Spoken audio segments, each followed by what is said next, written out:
জামান খান কামালের সঙ্গে বৈঠক করেছেন ঢাকা সফররত মার্কিন প্রাক নির্বাচনী পর্যবেক্ষক দল।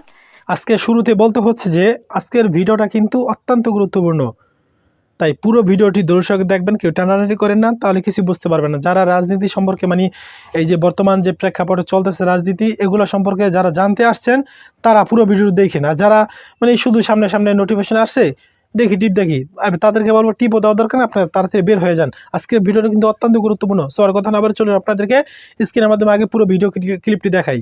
জামান খান কামালের সঙ্গে বৈঠক করেছেন ঢাকা সফররত মার্কিন প্রাক নির্বাচনী পর্যবেক্ষক দল। বৈঠকে তারা আগামী নির্বাচন ঘিরে আইন শৃঙ্খলা পরিস্থিতির অবনতি ও সহিংসতার আশঙ্কা আছে কিনা এবং কোন দলে নির্বাচনে না আসার সংখ্যা কতটা, এইসব বিষয় জানতে চেয়েছেন। জবাবে স্বরাষ্ট্রমন্ত্রী জানিয়েছেন, আগামী নির্বাচন সহিংসতা মুক্ত করতে সরকার বদ্ধপরিকর। আর আইনমন্ত্রী জানান, সরকার চায় সবাই নির্বাচনে আসুক। জয় যাদবের রিপোর্ট। আগামী নির্বাচন নিয়ে ঢাকা সফররত যুক্তরাষ্ট্রের প্রাক নির্বাচনী পর্যবেক্ষক দল বুধবার সচিবালয়ে স্বরাষ্ট্রমন্ত্রী ও আইনমন্ত্রীর সঙ্গে বৈঠক করেন। দুপুরে স্বরাষ্ট্রমন্ত্রীর সঙ্গে বৈঠকে নির্বাচন কিভাবে হবে তা নিয়ে আলোচনা হয়। বিরোধী রাজনৈতিক দল এবং প্রার্থী নির্বাচনী প্রচার করতে পারবেন কিনা তা জানতে চায় পর্যবেক্ষক দল। বৈঠক শেষে পর্যবেক্ষক দলের কেউ কথা বলেননি। পরে স্বরাষ্ট্রমন্ত্রী জানান, কোনো সহিংসতা হবে না। তফসিল ঘোষণার পর নির্বাচন কমিশনের চাহিদা অনুযায়ী চলবে আইন শৃঙ্খলা রক্ষাকারী বাহিনী। জানতে চেয়েছে ভায়োলেন্সের আমরা আমরা এক্সপেক্ট করছি কিনা। এটা সহিংসতার কথা বলেছেন। তারা বলেছেন যে ক্যান্ডিডেটরা যারা নির্বাচনে অংশগ্রহণ তাদের সিকিউরিটি তোমরা দিতে পারবা কিনা। তারা জিজ্ঞাসা করেছে অপোজিশন পার্টি ইলেকশনে আসলে তারা নির্বাচন সঠিকভাবে তারা প্রপাগান্ডা করতে পারবে কিনা। আমরা এটা বলে দিয়েছি যে রিটার্নিং অফিসার, ইলেকশনের সময় রিটার্নিং অফিসার হলো সর্বময় ক্ষমতাধর ব্যক্তি। আগে যেরকম ভায়োলেন্স হতো, এখন সেই ভায়োলেন্স আমাদের দেশে এখন আর ভায়োলেন্স ফ্রি আমরা বলতে চাই। এরপর আইনমন্ত্রী আনিসুল হকের সঙ্গে বৈঠক করেন যুক্তরাষ্ট্রের পর্যবেক্ষক দল। আলোচনায় তত্ত্বাবধায়ক সরকার ব্যবস্থা সংলাপ নিয়ে কোনো কথা হয়নি। তবে কোন দলের নির্বাচনে অংশ নেওয়ার ক্ষেত্রে আশঙ্কা রয়েছে কিনা তা জানতে চাওয়া হয়। বৈঠক শেষে আইনমন্ত্রী বলেন, অবাধ নিরপেক্ষ নির্বাচন করা সরকারের অঙ্গীকার, আর তা হবে সংবিধান অনুযায়ী। না, সংলাপ হবে কিনা এটা ওনারা জিজ্ঞেস করেন নাই।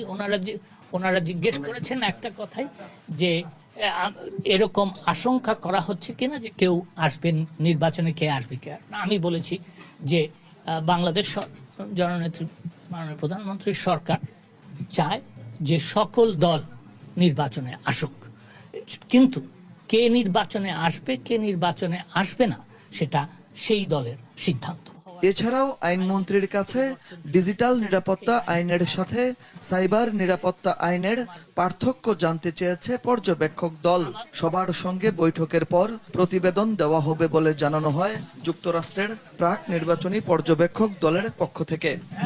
We will be issuing a statement following the conclusion of our visit here in Bangladesh. Thank you very much. আমাদের নির্বাচন নিয়ে কথা বললেও, আমাদের গণতন্ত্র নিয়ে কথা বললেও তারা তত্ত্বাবধায়ক সরকার এই বিষয়ে কোনো কথা বলেনি। কিন্তু সম্প্রতি আমাদের যদি আমরা বলি যে বাংলাদেশ সফররত মার্কিন প্রাক নির্বাচনী পর্যবেক্ষক দল তত্ত্বাবধায়ক বিষয়ে কথা বলেছে, এখন কি আপনারা তত্ত্বাবধায়ক বিষয়ে নতুন করে কিছু ভাবছেন? আমি সর্বপ্রথম শুরু করতে চাই হলো, আমরা বিশেষ করে আগামী মাসে কিন্তু তফসিল ঘোষণা হয়ে যাবে। এই যে সামনে যে 24তম দ্বাদশ যে নির্বাচনটা আছে ওটার। তো আসলে আপনি যে প্রশ্নটা করেছেন হলো তত্ত্বাবধায়ক সরকার কিংবা আমরা দুটো দল পরস্পর বিরোধী একটা অবস্থানে আছে একটা গ্রহণযোগ্য সুষ্ঠু নির্বাচনের জন্য, এটা কতটুকু কার্যকর। আমি প্রথমেই বলি যে আমার কাছে মনে হয় যতটুকু ইনফরমেশন আছে, আমরা যে পত্রিকায় গণমাধ্যমগুলো যেগুলো আসছে ওগুলো দেখছি, তারা সুষ্ঠু এবং অবাধ নির্বাচনের কথা বলছে, কিন্তু কেটের গভর্নমেন্টের কথা তো এখনও পর্যন্ত বলেনি। এবং ওই নির্বাচনকালীন সরকারটা কেমন হবে, আমাদের সংবিধানে অন্তর্ভুক্ত আছে ওই নির্বাচনকালীন সরকারটা কেমন হবে। আরেকটা কথা হলো, আমরা পরস্পর বিরোধী অবস্থান কিংবা আমরা একা নির্বাচনে যাওয়া, আসলে 14 সনে কিন্তু বাংলাদেশে একটা নির্বাচন হয়েছে, তখন কিন্তু আজকের যে রাজপথে যে এই দলটা আন্দোলন করছে তাদের এক দফা দাবিতে, তো তারাও কিন্তু সেদিন কিন্তু অংশগ্রহণ করেনি। তো আমাদের দেশের কিন্তু একটা মানুষের কিন্তু আমরা অভ্যস্ত হয়ে গেছি, কিংবা আমরা বলব যে আমাদের একটা অভিজ্ঞতা আছে, আমরা 14 সনের নির্বাচনে যেভাবে পার করেছি, হয়তো বা যদি বিএনপি না আসে বিএনপির মতো একটা দল আসুক, সেটা আমরা সবাই চাই। এবং বিএনপি আসলে এটাও মনে করি যে একটা নির্বাচনটা অনেক বেশি উৎসবমুখর হবে, এটা বিশ্বাস করি আমরা চাই বিশেষ করে বিএনপির মতো একটা দল যদি নির্বাচন আসে গণতন্ত্রের জন্য কিন্তু ভালো।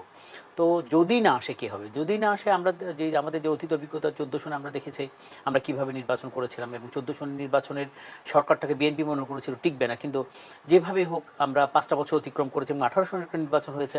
এবং আমি মনে করি বিএনপি কোনো প্রস্তুতি নিয়ে কিন্তু 18 সনের নির্বাচনে কিন্তু নামেননি, তারপরেও কিন্তু 18 সনের নির্বাচন পরে আজকে 5টি বছর অতিক্রম করেছি। এবং বিএনপির যে এক দফা দাবি বলা হচ্ছে, কিন্তু আপনি যদি তাদের বিষয়গুলো পড়েন, এক দফা দাবির মধ্যে তারা নির্বাচনকালীন সরকার চায়, এক দফা দাবির মধ্যে তারা বেগম জিয়ার মুক্তি চায়, এক দফা দাবির মধ্যে অনেক দাবি, এক দফা দাবির মধ্যে কিন্তু অনেক দাবি আছে।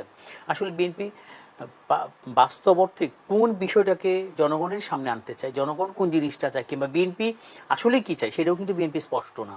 আর একটা কথা দেখেন, মির্জা ফখরুল ইসলাম আলমগীরকে একটা প্রশ্ন করা হয়েছিল, আপনি যে বিশেষ করে যে ফিলিস্তিনি এবং ইসরায়েলের যে যুদ্ধটা শুরু হয়েছে এটার ব্যাপারে আপনার অভিমত কি? তো আমরা জানি যে রাজনৈতিক প্রত্যেকটা নেতা প্রত্যেকটা সচেতন জায়গা থেকে কোনো না কোনো একটা মন্তব্য করেন কিন্তু এই বিষয়গুলো নিয়ে। আমরা ওনাকেও দেখেছি ওখানে বলছে আমরা এর বাইরে এক দফার বাইরে আর কোনো কথা বলবো না। এই যে সমসাময়িক বিষয় নিয়ে কথা না বলা, কিংবা জনগণের যে মুডকে বোঝা, কিংবা জনগণের পাস বুঝে কথা বলা, বিএনপি কেমন যেন কোন জায়গা থেকে সরে আসছেন। আর আরেকটা জিনিস হলো, তাদের তো লন্ডন থেকে নির্দেশ আসেন, সেই নির্দেশ অনুযায়ী তারা কাজ করেন। যেমন আপাতত তাদের কোনো কর্মসূচি নেই, হঠাৎ করে একটা কর্মসূচি দেন, আবার পিছনে চলে যায়। এখন ওনারা এতদিন বলেছিলেন সেপ্টেম্বরের মধ্যেই সরকারকে শেষ করে দিবেন, আজকে অক্টোবরের সম্ভবত আজকে 12 তারিখ চলে গেল, কিন্তু আমরা কোনো ধরনের নিশানা দেখছি না। এবং তারা বলছে এখন পূজার ছুটি, পূজা শুরু হয়ে যাচ্ছে, পূজার পরে তাদের একটা আন্দোলনে। অক্টোবর মাসেই যদি সরকারের পতন হয়, তাহলে সেই পতনের দিনটা আসলে কবে? অক্টোবর মাস তো প্রায় শেষ হতে চলেছে। এর প্রেক্ষিতে আজকে বিএনপির মহাসচিব মির্জা ফখরুল ইসলাম আলমগীর সাহেব বলেছেন যে দেখেন, সরকারের পতন হতে 1 মাস লাগে না, 1 বছর লাগে না, মাত্র 3 দিনের গণ আন্দোলনেই সরকারের পতন হওয়া সম্ভব। এটি বলেছেন মির্জা ফখরুল ইসলাম আলমগীর। আমি বলতে চাই 3 দিন না, 1 দিনের আন্দোলনেই সরকার পদত্যাগ করতে বাধ্য হবে, যদি আমরা সেইভাবে আন্দোলন জমাতে পারি। কিন্তু দুঃখের সাথে বলতে হয় যে বাংলাদেশের রাজনৈতিক দলগুলো তারা দিকভ্রান্ত, একজন এক এক দিকে আছে, একজন এক এক ধান্দায় আছে। যদি আমি একটু খারাপ ভাষায় বলি যে একজন এক এক ধান্দার মধ্যে আছে, এবং সেই ধান্দা সরকারের পক্ষ থেকে, সেই ধান্দা গোয়েন্দা সংস্থার পক্ষ থেকে, সেই ধান্দার ফাঁদ তৈরি করা হচ্ছে প্রশাসনের পক্ষ থেকে। এই যে ধান্দার মধ্যে পড়ে রাজনৈতিক দলগুলো টাল মাতাল অবস্থার মধ্যে রয়েছে, কি করবে কি করবে না সিদ্ধান্তহীনতার মধ্যে রয়েছে। যেমন জাতীয় পার্টি যদি আজকে রাতেই জাতীয় সংসদ থেকে পদত্যাগের ঘোষণা দেয়, আওয়ামী লীগ সরকারের এই যে ক্ষমতা, আওয়ামী লীগ সরকারের যে এই যে আপনার সংসদীয় ব্যবস্থা, সেটি কি বহাল থাকবে? কখনোই থাকবে না। জাতীয় পার্টি আজকে পদত্যাগ করার সিদ্ধান্ত নিলে এবং আগামীকাল তারা যদি জাতীয় সংসদ থেকে পদত্যাগ করে, তাহলে আওয়ামী লীগ সরকার 1 মিনিটের জন্য আর ক্ষমতায় থাকার বৈধতা থাকবে না। আন্তর্জাতিকভাবে এবং দেশীয়ভাবে তারা অবৈধ সরকার হিসেবে পরিগণিত হবে। যেমনটি আপনারা যারা রাজনীতি বোঝেন, জানেন, যারা ইতিহাস সম্পর্কে যাদের জানাশোনা রয়েছে, যেমনটি হয়েছিল 96-তে, যখন আওয়ামী লীগ, জাতীয় পার্টি, জামাত ইসলাম জাতীয় সংসদ থেকে পদত্যাগ করে, তখন যেটি হয়েছিল সেটি হলো যে বিএনপির জাতীয় সংসদে থাকার আর বৈধতা ছিল না। বিএনপি তখন পরবর্তীতে এক প্রকার ক্ষমতা ছাড়তে বাধ্য হয়, এবং ওই সময় খালেদা জিয়া বলেছিলেন যে আমি একটি নিয়ম রক্ষার নির্বাচন করতে চাই, অন্যথায় ভিন্নমতের মানুষ অর্থাৎ আওয়ামী লীগ, জামাত, জাতীয় পার্টি যে তত্ত্বাবধায়ক সরকারের দাবি করছে, সেই দাবি জাতীয় সংসদে পাশ করা আমার জন্য সম্ভবপর হবে না, যেহেতু ওই সংসদকে অবৈধ করার জন্য বা ওই সংসদ এক প্রকার ভেঙে দেওয়ার জন্য জামাত, জাতীয় পার্টি, আওয়ামী লীগ পদত্যাগ করেছিল। খালেদা জিয়া তার কথা রেখেছিলেন। তিনি পরবর্তীতে জাতীয় সংসদে তত্ত্বাবধায়ক সরকার ব্যবস্থা পাশ করার মাধ্যমে তিনি জাতীয় সংসদ থেকে পদত্যাগ করেন। এই হচ্ছে খালেদা জিয়ার উদারতা। যাই হোক, হয়তো ওই সময়কার বিএনপির কিছু উপদেষ্টা নেতৃবৃন্দ খালেদা জিয়াকে পরামর্শ দিয়েছিলেন, যে কারণে তিনি এই ভুলটি করেছিলেন যে মানে বিএনপি তার নিজের মতন করে এক ধরনের সিদ্ধান্ত নিয়েছিল। তারপরে ওই যে অল্প কয়েকদিনের মধ্যে আবার নির্বাচন দিয়ে ভিন্ন মতের মানুষের দাবি মেনে নেওয়া, এটি খালেদা জিয়ার উদারতা। বর্তমান প্রধানমন্ত্রী শেখ হাসিনার মধ্যে আমরা জনগণের প্রতি, ভিন্ন মতের প্রতি সম্মান জানিয়ে আমরা সেই উদারতা আমরা পরিলক্ষিত করছি না, এটি আসলে দেখা যাচ্ছে না। প্রধানমন্ত্রী তিনি বলছেন যে উপরে আল্লাহ আছে আর নিচে আছে আমার নেতাকর্মীরা। এখন তিনি জনগণের কথাও বলছেন না। আমি ডিবিসির হেডলাইন দেখলাম, সেখানে এটি বলা হচ্ছে যে উপরে আল্লাহ, নিচে আছে আমার নেতাকর্মীরা। এর আগে আমরা শুনেছি যে সবসময় জনগণের কথা বলা হতো, কিন্তু এখন আর সেই জনগণের কথা আওয়ামী লীগ বলছে না। আওয়ামী লীগ এখন তার নেতাকর্মীদের উপর আস্থা রাখতে চায়, কারণ আওয়ামী লীগ মনে করছে যে জনগণ তো আর আমাকে আর ক্ষমতায় বসাতে পারবে না, জনগণ আমাকে ক্ষমতা থেকে নামাতেও পারবে না। যদি কোনো একটি সমস্যা হয় সেক্ষেত্রে নেতাকর্মীরা সর্বশেষ যদি আমার পাশে দাঁড়ায়। কিন্তু দেখেন ৭৫-এর 15ই আগস্ট যে নির্মম হত্যাকাণ্ডের ঘটনা ঘটেছিল, বাঙালির জাতির জনক বঙ্গবন্ধু শেখ মুজিবুর রহমানকে আওয়ামী লীগের নেতাকর্মীরা যে হত্যা করেছিল, এরপরে আওয়ামী লীগের কাউকে মাঠে পাওয়া যায়নি। প্রতিবাদ করার জন্য, প্রতিরোধ করার জন্য আওয়ামী লীগের নেতাকর্মীদেরকে পাওয়া যায়নি। এমনকি অনেকে বলে যে ওই সময় জানাজা পড়ানোর মতন, মানে জানাজায় মানুষ অংশগ্রহণ করবে, সেই সাহসটুকু মানুষের মধ্যে ছিল না। আওয়ামী লীগের নেতাকর্মীরা সেই সাহসটুকু পায়নি। বঙ্গবন্ধুর মতন নেতার মৃত্যু বা হত্যাকাণ্ডের পরেও আওয়ামী লীগ প্রতিবাদ করতে পারেনি, ভয়ে লুকিয়ে পড়েছিল।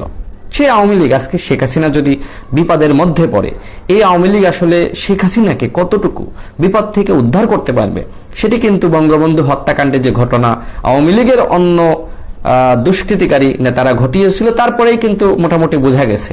সেই জায়গা থেকে বর্তমান প্রধানমন্ত্রী খালেদা জিয়ার কাছ থেকে শিক্ষা গ্রহণ করতে পারে। যেমনিভাবে খালেদা জিয়া ভিন্নমতের আন্দোলনের প্রতি, জনগণের ম্যান্ডেটের প্রতি, দাবির প্রতি সম্মান জানিয়ে পদত্যাগ করেছিলেন এবং নির্দলীয় নিরপেক্ষ সরকার ব্যবস্থা প্রতিষ্ঠা করেছিলেন, শেখ হাসিনা বর্তমানে দেশের শান্তি প্রতিষ্ঠার জন্য এবং ভিন্নমতের দাবি মেনে নেওয়ার জন্য তিনি এটি করতে পারেন। আর এই দাবি দেখেন, এখন যে বাংলাদেশে নির্দলীয় নিরপেক্ষ সরকার ব্যবস্থার যে দাবি, এই দাবি তো শুধুমাত্র আপনার বিএনপির দাবির মধ্যে বা গণ অধিকার পরিষদের দাবির মধ্যে সীমাবদ্ধ নাই। এই দাবি এখন আন্তর্জাতিক দাবিতে পরিগণিত এবং পরিণত হয়েছে।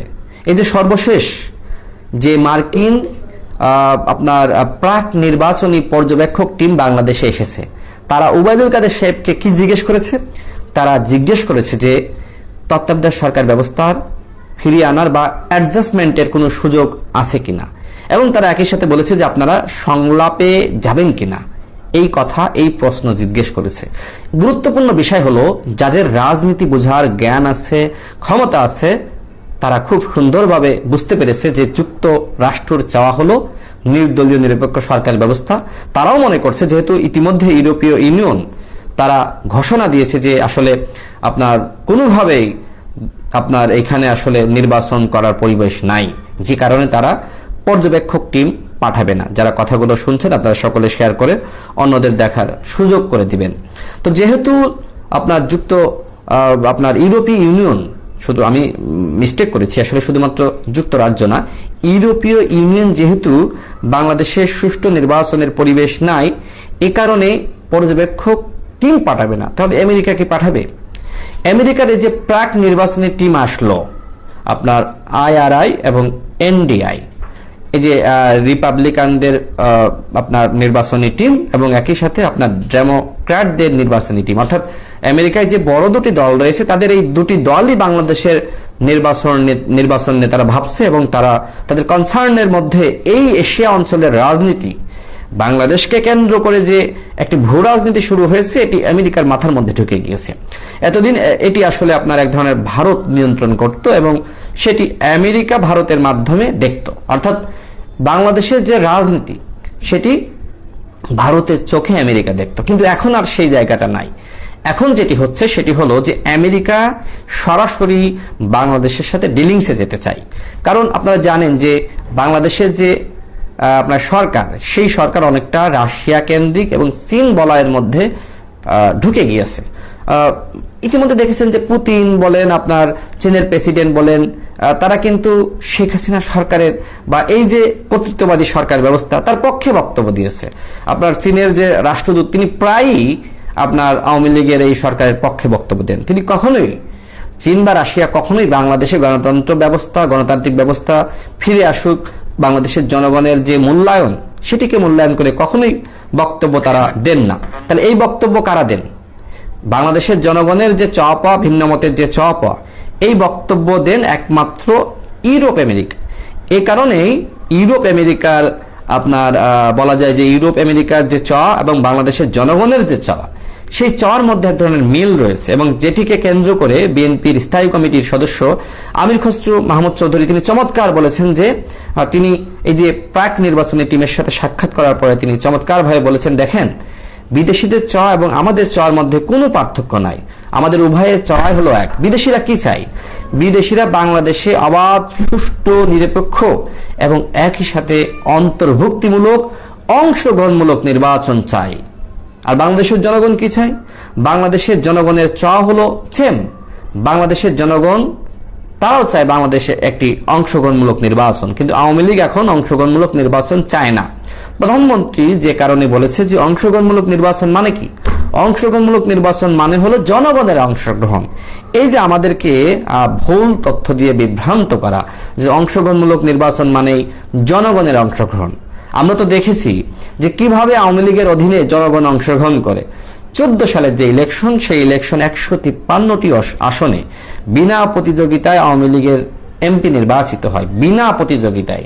সেখানে দেখেন যে আওয়ামী লীগের প্রতি ঘৃণাবোধের জায়গা থেকে কেউই আসলে প্রার্থী দেয়নি। মানে 153টি আসনে আওয়ামী লীগ আপনার মানে প্রতিযোগী খুঁজে পায়নি, এমন একটি অবস্থা। বিরোধীরা মানে বিরোধী শক্তি যারা ছিল তারা এমনভাবে একাট্টা হয়েছিল। 18 সালে যেটি হলো, ওই সময় প্রধানমন্ত্রী সকল জাতীয় নেতাকে ডেকে বললেন, আমি বঙ্গবন্ধুর কন্যা, আমার উপর আস্থা, বিশ্বাস, ভরসা রাখেন। তো বাঙালি জাতি তো আবেগের জাতি, তো বঙ্গবন্ধুর কথা যখন বলল, আবেগে আপ্লুত হয়ে নির্বাচনে চলে গেল, এবং সেই নির্বাচনটি ঐক্যফ্রন্টের নেতৃত্ব হয়েছিল। ঐক্যফ্রন্টের বর্তমান সেই সময়কার নেতারা এখনো আছেন। তো দেখেন সেই নির্বাচনটি কি হয়েছিল, জাতির সাথে একটি প্রহসনমূলক, একটি প্রতারণামূলক নির্বাচন হলো, এবং আওয়ামী বাকশাল তন্ত্রের দিকে বাংলাদেশ ধাবিত হতে থাকলো। এইবার যদি আবারও আওয়ামী লীগ ক্ষমতায় আসে তাহলে কি হতে পারে? তাহলে জাতির ভাগ্যে একটি অন্ধকার, একটি মেঘাচ্ছন্ন, একটি আপনার বলা যায় যে অনিশ্চিত ভবিষ্যৎ নেমে আসতে পারে। সেই জায়গা থেকে এই মুহূর্তে আমাদের করণীয় গণ আন্দোলন গড়ে তোলা। গণ আন্দোলন গড়ে তোলা ছাড়া কোনো উপায় নাই। বিদেশিরা তাদের জায়গা থেকে যতটুকু আসলে কথা বলা দরকার তারা বলেছে। আমেরিকা এই যে আপনার ভিসা নীতি জারি করলো, আমেরিকা ভিসা নীতি জারি করেছে। ইতিমধ্যে যারা দুর্নীতিবাজ, যারা অর্থ পাচারকারী, যারা গুম খুন করেছে তাদের উপরে নিষেধাজ্ঞা এসেছে। এবং এই যে ভিসা নীতি, এই ভিসা নীতি জারির কারণে অর্থ পাচারকারী, লুটেরা, মাফিয়া, গুম খুনকারী তারা একটি আতঙ্কের মধ্যে রয়েছে। এবং একই সাথে এই যে এখন আপনার কালবেলার যিনি প্রধান সম্পাদক আবেদ খান, তিনি বলেছেন যে আগামী 1 সপ্তাহের মধ্যে মার্কিনী ঝড় আসছে, এবং তিনি বলেছেন যে এই ঝড় অর্থ পাচারকারী এবং দুর্নীতিবাজ যারা ব্যবসায়ী রয়েছে বা এরকম মানে কিছু মানুষের বিরুদ্ধে এই ধরনের অভিযোগ এনে তাদের উপর দিয়ে এই ধরনের নিষেধাজ্ঞা আসতে পারে। এই যে আতঙ্কের কথা তিনি বলেছেন, যদিও পরবর্তীতে আপনার পররাষ্ট্র প্রতিমন্ত্রী শাহরিয়ার আলম সাহেব বলেছেন না, নির্বাচনের আগে কোনো নিষেধাজ্ঞা আসবে না, আর কোনো নিষেধাজ্ঞা আসবে না। এর মাধ্যমে আসলে তিনি বুঝিয়েছেন যে নির্বাচনের পরে নিষেধাজ্ঞা আসবে। আমি যেটি বলছি মানে তার কথা যদি বিশ্লেষণ করি এটি মনে হয় কিনা আপনারা একটু কমেন্ট করে জানাবেন, এবং একই সাথে আপনারা যারা লাইভটি দেখছেন, অসংখ্য মানুষ লাইভটি দেখছেন, আপনারা সকলে শেয়ার করে দিবেন যাতে করে অন্যরা আপনারা শুনতে পায়। দেখেন আওয়ামী লীগ সরকার নভেম্বরের শুরুতে তারা বলছে যে তারা তফসিল ঘোষণা করবে, আর ডিসেম্বরের শেষে অথবা জানুয়ারির শুরুতে তারা একটি নির্বাচন করবে। তো আমি ধরেই নিলাম যে আওয়ামী লীগ সরকার তফসিল ঘোষণা করলো, আমরা বিরোধীরা বলছি অক্টোবরেই সরকারের পতন হবে, পতন হলো না, অক্টোবরে পতন হলো না, কিন্তু আওয়ামী লীগ সরকার তফসিল ঘোষণা। আপনারা পুরো ভিডিও ক্লিপটি দেখলেন। পুরো ভিডিও জুড়ে আপনাদের যদি কোনো মন্তব্য বা অভিযোগ থেকে থাকে কমেন্ট বক্সে এখন লিখে জানাতে পারেন। ভাই দেখেন, তত্ত্বাবধায়ক সরকার, অমুক সরকার, তমুক সরকার, ভাই এত কিছু আমি বুঝি না। আমি শুরুতে বলে রাখি যে রাজনীতি সম্পর্কে আদৌ কোনো আমার জ্ঞান বা ধারণা নেই, আমি এগুলো সম্পর্কে বুঝি না। তাহলে কেন আমি ভিডিওগুলো দিতেছি ভাই? ভিডিওগুলো দেওয়ার উদ্দেশ্য একটাই যে আমরা নিউজ নিয়ে কাজ করি, নিউজ ক্যাটাগরি নিয়ে কাজ করি, যেহেতু সেক্ষেত্রে আমাদের কিছু ভিডিও দেওয়া লাগে, ঠিক আছে? সব বিষয়ে আমাদের ভিডিও দেওয়া লাগে, শুধু রাজনীতি ইস্যু না, বরং প্রত্যেকটা বিষয় নিয়ে আমাদের ভিডিও বানানো দরকার, সেই ক্ষেত্রে আমরা ভিডিও বানাই। তো ভাই অনেকে বলে থাকেন আপনার কোন দলকে? ভাই আমরা দল যেটাই করি, আওয়ামী লীগও করি না ভাই, বিএনপিও কোনোদিন করি না, কিন্তু তারা কেউই এদেশে চাই তা না ভাই, যে থাকুক সমস্যা না ভাই। আমার মতো নাজমুল আমি যদি বলি যে না শেখ হাসিনারে আমি ক্ষমতায় চাই না, এতে কি হবে? শেখ হাসিনা এখন আমরা সিরিয়াস যাবো না? শেখ হাসিনা ক্ষমতা থেকে নেমে যাবো? নামবেও না, কিছু হবে না। বিএনপি আমি যদি বলি এই মুহূর্তে বিএনপি সরকার দরকার, এটা কি হবে? বিএনপি সরকারে কি ক্ষমতা বসায় দিবেন? না ভাই, কিছু হবে না, বরং আমাদের মতো সাধারণ মানুষের ক্ষতি হবে। যারা রাজনীতি করে, রাজনীতি বোঝে, তারা এগুলো নিয়ে মাতামাতি করুক, হানাহানি মারামারি যা আছে করুক, কিন্তু আমরা চাই সাধারণ মানুষ, যে সরকার এখন বর্তমানে আছে এই সরকার যেন আমাদের দিকে তাকায়, প্রত্যেকটা দ্রব্যমূল্যের দাম যেন কমিয়ে দেওয়া হয়, তাহলে আমাদের মতো সাধারণ মানুষ খেটে খেয়ে বেঁচে থাকতে পারবে, এটাই। আর যার মাধ্যমে গরিব দুঃখী এতিম অসহায় যারা একটু হেল্প পাবে, সাহায্য পাবে, তাদেরকেই তাকেই সরকার বানাবে এই দেশের সাধারণ জনগণ, এটা কিন্তু স্বাভাবিক, ঠিক আছে? এখন 2টা বছর যে পরিমাণ দ্রব্যমূল্যের দাম বাড়ছে, আবার যদি একটু কমিয়ে দেওয়া হয়, তাহলে কিন্তু সাধারণ মানুষ যারা আছে তারা কিন্তু সবাই চাইবে যে না এই সরকারই থাকুক। আর যদি প্রত্যেকটা দ্রব্যমূল্যের দাম দিন দিন খালি আরও বাড়তে থাকে, হয়তো বলবে যে আমি বাড়াই না বা আরেকজন বাড়ায় না, ঠিক আছে, বাড়ে, কিন্তু সরকার বসানোর উদ্দেশ্য একটাই যে প্রত্যেকটা দ্রব্যমূল্যের দাম যেন নিয়ন্ত্রণে আসা হয়, রাস্তাঘাট যেন ভালো হয়, এটাই তো চাও আমাদের। আমরা গরিব দুঃখী সবাই যা মোটামুটি রাস্তাঘাট পাইছি, ব্রিজ পাইছি, এটা সেটা পাইছি, কিন্তু প্রত্যেকটা দ্রব্যমূল্যের দাম বর্তমানে যেই পরিমাণ বাড়ছে, আমরা চাই যে প্রত্যেকটা দ্রব্যমূল্যের দাম যেন একটু নিয়ন্ত্রণে আনা হয় বা কমিয়ে দেওয়া হয়, এটি আমাদের গরিব দুঃখী যারা আছে তাদের প্রত্যেকটা মানুষের কিন্তু চাওয়া। তো যা কথার মধ্যে ভুল ত্রুটি ক্ষমা দৃষ্টি রাখবেন, ভিডিওটি সর্বোচ্চ একটু শেয়ার করে দিবেন। আল্লাহ হাফেজ।